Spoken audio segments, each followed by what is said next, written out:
এটা তো পাগলেও বুঝবে যে রাত্রে কেন নিয়োগ কার্যক্রম চলবে, নিয়োগ কার্যক্রম চলবে দিনে, তাই না? আমরা চাই স্যার এর আগে রাতে অনেক কাজই হইয়াছে, এখন আমরা রাতে কোনো কাজ আর চাই না, আমরা চাই শান্তি আচ্ছা সুষ্ঠুভাবে ঠিক আছে, দিবসে। আপনাদেরকে অসংখ্য যখন কর্ম ধন্যবাদ। হোক দিবসে হোক। আমি আপাতত আমি আমি আপাতত আপনাদেরকে এতটুকু নিশ্চয়তা দিচ্ছি যে আমরা যেহেতু এখানে আইন প্রয়োগকারী সংস্থা এসেছি, আমি sub inspector of police, Bangladesh police, এখানে মোটামুটি আমি নিশ্চিত থাকতে পারেন যে অস্বচ্ছ কিছু হবে না, ইনশাআল্লাহ অস্বচ্ছ কিছু হবে না। আমি আপ্রাণ চেষ্টা করতেছি, আমি কর্তৃপক্ষের সাথে কথা বলবো তারা এইভাবে কেন রাতে আয়োজন করলো।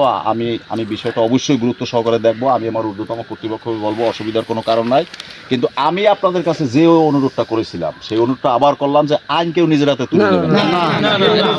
আমরা কিন্তু আমরা দূরে বসে যে সংবাদটা পেয়েছিলাম, খারাপ একটা সংবাদ পেয়েছিলাম, তাই সে তার বাস্তবতা আমরা কিছু পাইনি।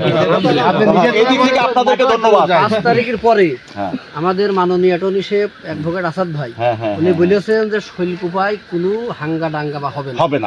এই এই বাস দেখেন, বাস এই গাড়িটা উনি একাধিকবার ভাঙার কথা বলেছেন। আচ্ছা শুনে যে ভাঙিয়ে শোনেন, দেন, আপনি গাড়িটা আরো আমি দেখবেন। বলি, আমাকে বলতে দেন। এখানে আরেকটা বিষয় আছে, এই জিনিসটা, এই যে ছেলেটা আছে না, একদম ও থেকে প্রত্যেকের জন্য একটা নির্দেশ, আদেশ অথবা অনুরোধ, সেটা কি জানেন? আমাদের দেশের মানুষ কিন্তু অনেক কিছু বুঝে না, সিস্টেমে ভুল করতে আছে। সেটা হইলো আপনারা যদি গাড়ি ভাঙেন তাতে কি সমাধান হবে? আপনাদের কাজটা কি? আপনাদের কাজ হচ্ছে সমাধান। যে কোনো একটা সমস্যা আমাকে সমাধান করতে হবে, আপনারা সমাধানের পথটা খুঁজেন। এই যেমন উনি কিন্তু একটা সমাধানের পথ খুঁজে ফেলছে। কি খুঁজে ফেলছে? টিউনারে ফোন দেন, বাস। আপনি টিউনারে ফোন দেন, ওই যে সেই আচার সাহেবকে ফোন দেন, আগে সেই অ্যাটর্নি জেনারেল যিনি আর কি এমপি পদপ্রার্থী, ওনাকে ফোন দেন, আমাকে না দেন, ওসিকে ফোন দেন, টিওনোকে ফোন দেন, এগুলি করবেন। যেখানে বলা দরকার সেখানে বলেন। অবশ্যই দুর্নীতি হইতে পারবেন, এই দুর্নীতির কারণেই তো শেখ হাসিনা পালাইছে।